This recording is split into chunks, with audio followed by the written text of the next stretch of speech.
Shalom para sahabat Narwastu, salam sehat.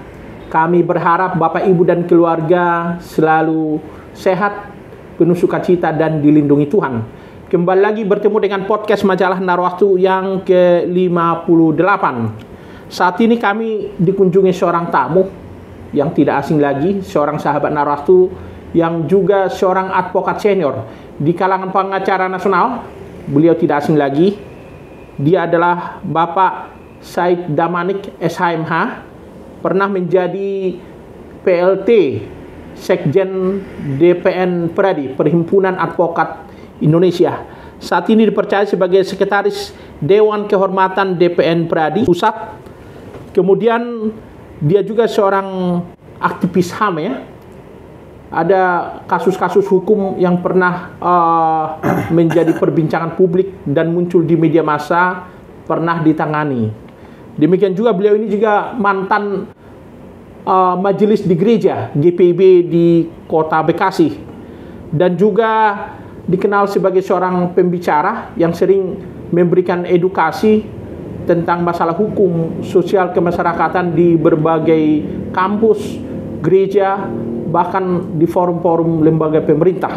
Saat ini beliau dikenal seorang pengamat hukum sosial dan kemasyarakatan. Ada banyak hal yang bisa kita perbincangkan dengan beliau. Beliau ini juga mantan aktivis KNPI dan FKPPI. Baik, kita akan berbincang dengan beliau. Shalom Bang Said, apa kabar? Shalom, baik Pak Jadro dan saudara-saudara relasi yang terhormat. Ya. Perlu juga kami sampaikan para sahabat Narwastu, beberapa waktu yang lalu beliau juga berulang tahun ke-64. 67. Jadi 67. Ya, 67 Bang ya. Tapi wajah nampaknya masih tetap energi Bang ya. Selamat ulang tahun tuh Bang Said ya, kiranya selalu sehat. Amin. Abang sebagai seorang pembaca setia media massa, ya, termasuk juga mengikuti media sosial Bang ya. Ya. Ada seorang pengamat politik yang kemarin itu menyampaikan kritikan yang tidak patut kepada Presiden kita Pak Jokowi. Abang sebagai seorang pakar hukum, sebagai seorang advokat, bagaimana melihat itu? Saya pikir kalau memang memberikan saran, usul, koreksi, kritik di negara demokrasi Pancasila ini, saya kira itu wajar, bisa-bisa saja. Dan semua orang, siapapun dia, individu, pribadi, kelompok, komponen bangsa, lembaga, badan hukum, memberikan koreksi, kritik, saran kepada pemerintah yang sah pada presiden sekalipun, ya biasa-biasa saja. Tapi tolong diperhatikan bahwa kebebasan itu harus penuh tanggung jawab gitu loh ya. Jadi mesti ada etika ya, mesti ada juga koridor di sana gitu ya. Sebab hukum kita jelas mengatur bahwa kalau udah melakukan ujaran kebencian, apalagi di hadapan publik banyak, terbuka, luas, bebas gitu, dan sudah mulai sangat tidak etis dan sudah mulai menyudutkan pribadi seorang, apalagi dia merupakan seorang presiden sebagai lambang negara dan juga wakil presiden, itu sebetulnya udah keterlaluan. Jadi memang kita semua harus menyoroti ini dan mencoba menyikapi ini dengan serius supaya jangan terbiasa orang-orang seperti itu dibiarkan berkeliaran gitu ya. Karena memang dia menerjemahkan demokrasi, kebebasan berbicara dengan cara yang lantang dan tidak beraturan dan tidak terarah. Ya. Kemudian kita lihat tim hukum dari PDIP sebagai partai yang selama ini kita kenal asal dari Pak Jokowi sudah melaporkan beliau ke Bareskrim ya, termasuk para relawan. Dan ini Bareskrim sekarang lagi menangani kasus ini. Gimana pendapat Abang? Saya kira saya dengar juga memang di Mabes Polri, di Polda-Polda daerah pun banyak pengaduan baik individu maupun kelompok masyarakat termasuk PDIP sebagai partai besar. Saya kira mohon kiranya kepolisian segera memproses ini melalui penyelidikan dan penyidikan supaya cukup serius gitu ya. Jangan lagi seolah-olah bahwa harus seorang Presiden Jokowi yang memberikan laporan gitu ya. Itu juga boleh, tapi bisa juga beliau menghasilkan kuasa kepada seorang dan lainnya gitu ya, ataupun masyarakat luas, individu, pribadi maupun badan hukum juga kelompok masyarakat kalau menganggap sudah melanggar ketertiban umum ya, meresahkan kehidupan masyarakat dan bangsa ini, keutuhan bangsa ini, dan juga menjadi banyak sekali masyarakat yang bersuara. Saya kira wajarlah polisi Mabes Polri harus memberikan penyidikan dan penyidikan. Saya dengar laporan-laporan daerah pun sudah ditarik oleh Barreskrim Mabes Polri. Saya kira mudah-mudahan ini serius ditangani dan diproses supaya manusia yang sembarangan bicara seenaknya gitu ya, dan sudah mulai tanpa aturan dan juga terlalu lantang, terlalu bebas, tidak terarah, ini jangan terbiasa lagi dan akhirnya jangan menular. Begitu ya. Iya. Kalau Abang memperhatikan pemerintahan Pak Jokowi, bagaimana sebenarnya seperti ini? Apalagi dengan tahun politik 2023-2024, Bang ya. Ya. Kita akan menyongsong Pilpres 2024. Apa sebenarnya menurut Abang yang terjadi? Abang kan juga mengamati sosial politik saat ini. Ya, saya kira di tahun politik sekarang ini, karena tahun depan tanggal 14 Februari sudah dilakukan pemilihan umum legislatif maupun eksekutif maupun legislatif tingkat daerah sampai dengan pusat, saya kira dinamika kita tinggi, ya, dinamika politik tinggi, tapi juga tolong semuanya dalam koridor ya, dan tetap keamanan, ketenangan, kerukunan itu menjadi prioritas gitu ya. Karena bangsa ini, kerukunan bangsa ini, persatuan bangsa ini harus kita jaga bersama gitu ya. Jangan sampai saya berterima kasih para pimpinan-pimpinan elit politik ketemu gitu ya, mereka berdialog, berkomunikasi, apalagi partai-partai besar, itu sangat menenangkan masyarakat gitu ya. Baik PDIP, baik pun Gerindra maupun PKB, PKS dan sebagainya itu bertemu untuk supaya pemilu itu nanti tahun depan itu lancar. Tapi yang segera juga lah para elit politik ini sesuai dengan aturan-peraturan yang berlaku maupun undang pemilu maupun undang partai politik, supaya segera mengesahkan presiden dan wakil presiden yang menjadi calon yang sah gitu. Karena sekarang ini baru ada kelihatan tampil ke muka walaupun belum sah, tapi sudah kelihatan sekali mengarah kepada 3 nama. Nah, apa salahnya segera digali pasangannya supaya segera panitia pemilu itu mempunyai agenda kerja yang terarah, yang jelas, supaya masyarakat juga jelas dan bisa melihat, mengantisipasi situasi yang cukup sejuk gitu ya, supaya kedepannya tetap dinamika tinggi, tetap bebas, tetap demokratis, tapi tetap menjaga kerukunan dan ketenangan. Iya, sebagai seorang pakar hukum, sebagai advokat senior dan tokoh masyarakat, Bang, Abang selama ini sering menyampaikan bahwa Pak Jokowi ini seorang negarawan. Ya. Nanti kalau beliau 2024 sudah meletakkan jabatan, apa harapan Abang kepada bangsa ini, para elit politik, dalam menempatkan Pak Jokowi sebagai seorang tokoh bangsa? Ya, saya kira Tuhan yang Maha Baik itu sudah memberikan seorang individu yang namanya Jokowi menjadi presiden kita hampir 10 tahun ini. Kita bersyukur ya, karena dia seorang pimpinan yang luar biasa, hebat dan baik, cerdas, berani, tapi jiwa besar gitu ya. Nggak mudah marah kalau dikritik dan sebagainya gitu ya. Tapi tolong juga masyarakat ini memahami bahwa dia juga manusia biasa gitu ya. Dia bisa juga sakit hati, dia bisa juga tersinggung dan sebagainya, termasuk orang-orang pendukungnya gitu ya, partai politik pendukungnya. Jadi saya kira kita bersyukurlah kalau nanti berakhir pun dia supaya berakhir dengan baik gitu ya.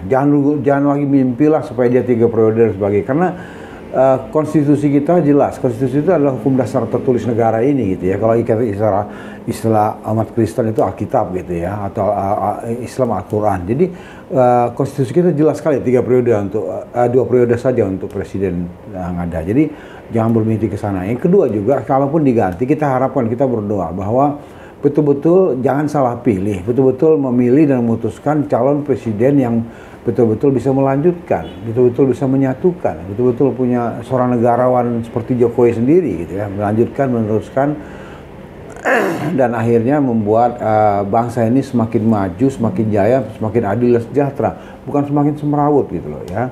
Karena satu lagi ya, saya barangkali ini kita bebas memilih ya Pak Jondre, maaf saya bukan mempengaruhi, tapi terserah masyarakat saya memilih untuk tanggal 14 Februari tahun depan. Tapi tolonglah pilih dan pertimbangkan betul, jangan salah pilih gitu ya. Ya, karena harus betul-betul tahu, katakan sekarang yang terus muncul 3 calon ini, latar belakangnya. Harus dilihat latar belakangnya, track recordnya, pengalamannya, integritasnya, disiplinnya, wawasannya dan sebagainya gitu ya. Supaya jelas-jelas yang betul-betul punya pengalaman sebagai kepala daerah, tidak pernah dipecat dan sebagainya gitu ya. Tapi kalau orang-orang yang pernah mempunyai cacat yang cukup fatal terus dipilih. Bagaimana kita ini? Begitu ya. Iya.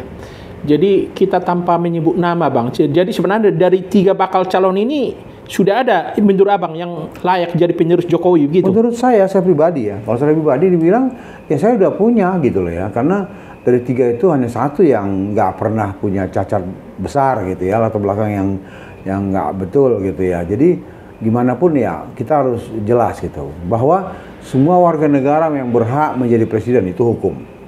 Tapi jangan lupa kalau bicara sosial kemasyarakatan, karena Pak Jontor bilang bahwa saya juga mengamati sebagai dari sisi sosial politik kemasyarakatan. Dari dulu yang dipilih setahu saya orang Jawa gitu loh, itu aja. Jadi soal yang lain-lain itu silakan gitu. Jadi begitu ya. Silakanlah. Jadi pilihlah betul-betul, dipertimbangkan betul-betul yang layak untuk kita pilih menjadi presiden kita dan wakil presiden kita. Dan mudah-mudahan juga calon presiden sekarang ini memilih wakil yang betul-betul yang layak dan bisa diterima banyak pihak. Ya. Bang Said, Abang selama ini dikenal sangat proaktif bicara tentang kebebasan beribadah. Kita tahu masih ada gangguan beribadah di beberapa daerah ya. Apa yang Abang lihat dari fenomena ini, apalagi menjelang pemilu 2024 ini? Ya, selama pemerintahan sekarang, pemerintahan Presiden Jokowi ini, dan sebagian besar kepala daerah, saya kira secara umum cukup baik ya, kebebasan beribadah sesuai dengan konstitusi kita UUD 45 gitu ya, khususnya pasal 2728. Pancasila itu memang ada Tuhan berikan dari dulu ya, dan UUD 45 ya, menjadi betul-betul menyatukan bangsa ini. Pernah ada gangguan sejak kemerdekaan, sebelum ini juga, sekarang ini juga, dan mungkin ke depan tetap ada gangguan ya untuk mencoba merubah dan mengganggu ideologi bangsa ini, yaitu Pancasila UUD 45. Begitu ya. Ada informasi yang kami dengar ini Bang Said. Ini Abang tolong klarifikasi ya. Kami dengar Abang juga maju jadi caleg untuk pemilu 2024 ini Bang. Oh ya. Jadi gini Bung Jondo, saya usia saya 67. Barangkali untuk aktif kerja barangkali nggak sampai, ya mudah-mudahan lah kalau bisa 10 tahun lagi atau lebih gitu ya. Tapi saya juga yakini paling-paling maksimal kurang lebih 10 tahun lagi bisa aktif kerja. Kalau bisa lebih lah, puji Tuhan gitu ya. Jadi saya ingin melayani. Saya sudah melayani dalam pekerjaan saya di profesi advokat, profesi yang tidak ada pensiunnya gitu ya, seperti pedagang dan pengusaha. Jadi saya terus ingin jadi pengacara dan advokat, penasihat hukum yang baru 37 tahun, dan saya ingin terus. Tapi ada teman mengajak saya untuk, kenapa Pak Bang Said nggak caleg gitu ya. Saya coba deh ya, siapa gitu ya, saya nggak aktif gitu. Dan juga partai-partai besar tidak semudah itu merekrut calon legislatif yang layak gitu ya. Nah akhirnya ada teman dari Perindo, Persatuan Indonesia ya. Jadi mengajak saya, dan ketuanya seorang Andri Ariansah itu, seorang pengusaha yang cukup loyal dan cukup negarawan gitu ya. Langsung dia bilang, Bang Said, coba bikin riwayat hidupnya. Saya kasih riwayat hidup saya, setelah dia baca, dia bilang, ini Bang Said layak jadi penasihat lah. Langsung penasihat dia gitu, padahal dia ketua. Terus dia bilang, puji Tuhan, terima kasih kalau percaya. Gitu. Jadi terus, Abang dipercaya sekarang ketua dan penasehat di Partai Perindo. Partai Perindo Kota Madya Bekasi. Ya, jadi ketua itu langsung juga mempercayakan saya di calon legislatif untuk Kota Madya Bekasi. Sebentar Bang, kenapa Abang tidak direkrut untuk kelas Abang itu kan sebenarnya udah DPR RI? Ya baru saya mau ngomong sana gitu. Jadi saya mencoba realistis ya, proporsional gitu ya. Itu kawan-kawan saya kok sebagian Komisi 3 DPR Pusat itu, DPR RI itu kawan-kawan saya itu, advokat-advokat itu ya. Mereka memang pas dan layak untuk di sana. Dan saya tahu diri ya, saya nggak aktif di partai politik, ya kan gitu. Dan jadi saya bukan pengurus kan gitu.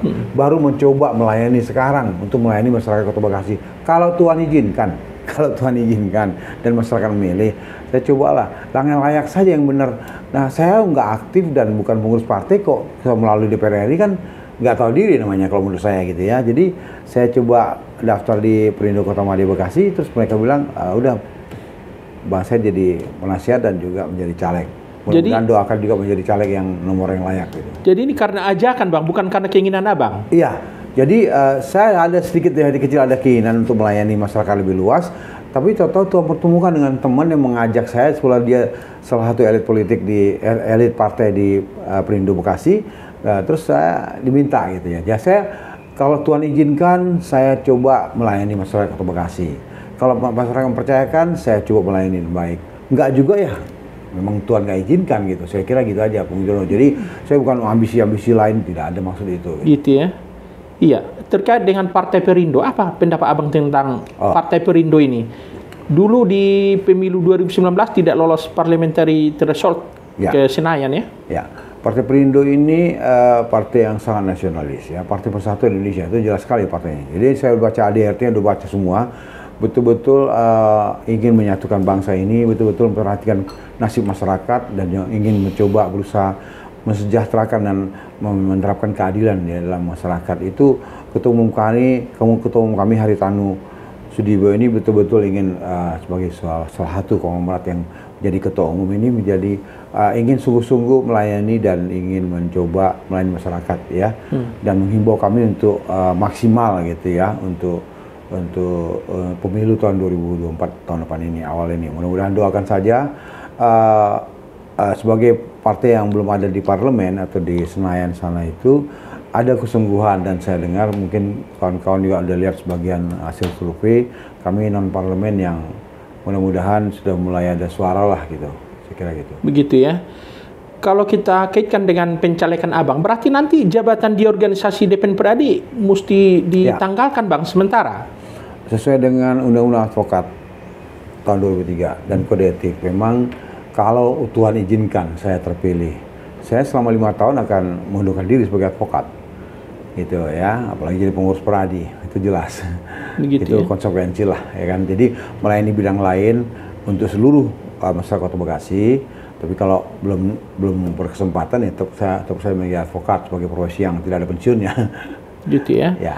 Lalu bagaimana respon teman-teman Abang advokat saat Abang sekarang menyampaikan ingin maju jadi caleg?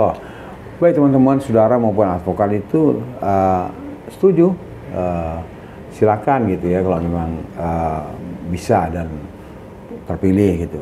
Jadi mereka ya mendukung banget lah begitu ya, karena saya melayani keluarga dan udah jelas ya di keluarga Damanik saya pernah ketua penasehat sekarang, dan juga di masyarakat juga beberapa organisasi masyarakatan saya itu.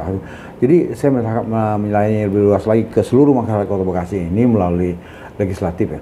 Satu hal Pak Jendro, jadi jangan juga ada sebagian teman-teman ini ya, jangan menjadi caleg hanya ingin gaya, jangan caleg untuk menjadi kedudukan atau pekerjaan. Saya tidak gitu ya. Saya tahu persis bahwa legislatif itu adalah fungsinya pengawasan anggaran dan legislator ya, membuat undang-undang, mengawasi dan juga anggaran negara, ikut mengatur lah. Kalau di tingkat 2 ya tentu dengan wali kota dan jajarannya, tingkat 1 gubernur jajarannya, kalau tingkat pusat presiden dan jajarannya. Jadi fungsi ini menurut saya sebagai penasihat hukum saya layak dengan pengalaman saya itu untuk memberikan yang terbaik dan cukup tepat kalau memang dipercaya gitu. Gitu ya. Kalau kita lihat sekarang situasi Kota Bekasi Bang, Abang juga kan tinggal di Kota Bekasi. Ya. Dan Abang juga pernah berjuang dulu ketika ada kelompok intoleran yang mengganggu kegiatan beribadah GPB Immanuel gitu ya. Ya. Sekarang ini apa yang menurut Abang perlu dibenahi di sana? Sebetulnya secara umum Bekasi, Ketumari Bekasi hampir sama dengan Jakarta karena memang secara fisik sangat berdekatan dengan ibu kota. Cukup baik, cukup maju dan cukup mencerminkan keberagaman gitu, karena wali kota lama yang ya kita prihatin dia juga kena masalah hukum, dia juga sangat menerima keberagaman ya, Rahmat Effendi atau panggilannya Pepen, dan sekarang juga PLT ini mudah-mudahan dia jadi wali kota ini dia juga sangat menerima keberagaman gitu ya. Jadi Bekasi secara umum tuh baik, nggak begitu ada masalah yang terlalu serius lagi, apalagi termasuk masalah beribadah gitu ya, karena wali kotanya, Kapolresnya, Komandan Kodimnya, orang-orang yang saya lihat layak lah. Cuma memang sebagian besar soal masalah pendidikan, masalah kesehatan, masalah keadilan, secara detail kalau kita lihat memang ada lagi yang perlu dibenahi. Nah, saya kebetulan memahami soal itu ya, soal keadilan, soal hukum, soal pendidikan, jadi soal kesehatan. Saya ingin juga membantu lah, jangan sampai masyarakat, saya undang kesehatan bahwa rumah sakit, departemen kesehatan, para dokter ini harus tahu tugas pertamanya adalah untuk kemanusiaan, untuk kesehatan, bukan untuk memperkaya diri gitu. Nah ini harus sadarkan para dokter ini ya, juga petugas kesehatan juga petugas pendidikan juga ya, karena memang salary atau upah daripada guru-guru dan para pendidik ini cukup baik. Mereka harus mengutamakan pendidikan kepada seluruh anggota masyarakat tanpa membeda-bedakan latar belakang ekonomi, sosial dan sebagainya gitu. Betul-betul anak yang memang layak untuk sekolah yang terbaik harus diberikan sekolah yang baik, ya kan, dilayani dengan baik, bukan karena nggak bayar uang sekolah, nggak mampu dan sebagainya, bukan karena itu gitu. Juga kita harapkan di Pemda Bekasi juga supaya meratalah perhatian kepada para pedagang kecil ya, UMKM itu ya, usaha kecil dan menengah itu, supaya karena itulah sebagian besar masyarakat di Bekasi ini sekarang berada gitu ya. Saya melihat secara umum cukup lumayan gitu ya. Jadi cuma dalam banyak hal pasti perlu banyak dibenahi. Saya ingin bantu wali kota, Kapolres dan Komandan Kodim dan Ketua DPRD menjadi anggota Dewan di sana untuk sama-sama membenahi Kota Madya Bekasi yang lebih adil, lebih aman dan lebih sejahtera. Begitu ya. Ya. Yang terakhir Bang Said, kita tahu ketika seseorang maju jadi caleg itu kan membutuhkan waktu, tenaga, pikiran, perasaan, bahkan materi yang tidak kecil. Bagaimana dukungan keluarga, kemudian dukungan komunitas Abang? Abang kan pergaulannya luas, banyak organisasi yang diikuti. Bagaimana dukungan mereka ke Abang sekarang? Memang kembali kepada masing-masing gitu ya. Makanya saya bilang, saya bukan karena saya banyak uang saya ingin menjadi calon legislatif untuk DPRD Kota Bekasi gitu ya. Tapi saya ingin melayani gitu ya. Kebetulan saya mempunyai pengalaman hidup yang lumayan, pengetahuan sampai strata 2 hukum yang lumayan, juga sebagai penasihat hukum sekian puluh tahun. Terus kalau hanya untuk makan-makan ya saya siap lah gitu. Tapi kalau diminta lebih saya nggak ada gitu. Jadi Gitu ya. saya sungguh-sungguh ada niat untuk betul-betul membuat masyarakat Kota Bekasi yang lebih baik ke depan gitu ya. Dari segi yang saya bilang tadi itu, dari segi hukum, dari segi kesejahteraan, dari segi pendidikan, dari segi kesehatan gitu. Itu terutama saya aspek itu yang paling penting buat saya ya, pendidikan, hukum dan kesehatan. Jadi ini kesempatan Abang juga memberikan edukasi politik kepada masyarakat nanti. Nah iya, kali-kali karena saya lihat satu lagi Pak Jomblo, ini buat semua saudaraku yang kasih ya, bahwa banyak saya lihat itu tadi modal jadi anggota legislatif, baik DPRD 2, DPRD 1 maupun pusat, bukannya ketenaran.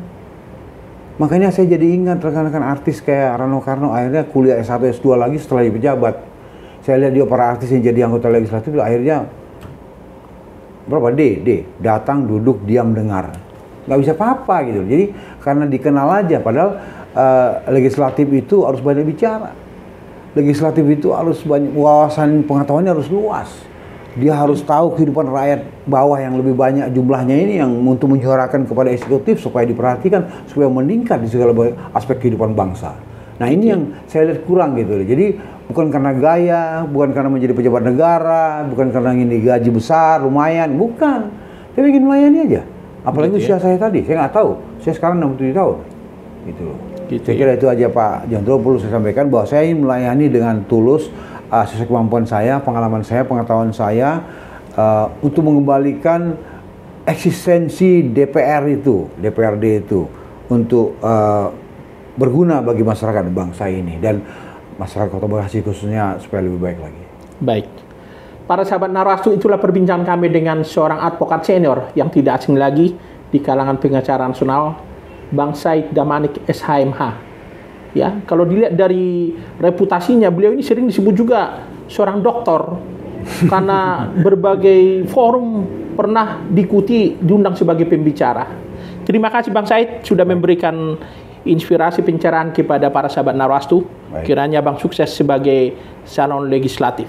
Baik, para sahabat, akhirnya kami undur diri. Tetap jaga kesehatan.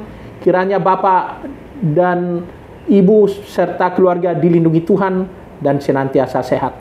Shalom, salam sehat, salam kasih Narwastu, dan Tuhan memberkati Indonesia. Amin.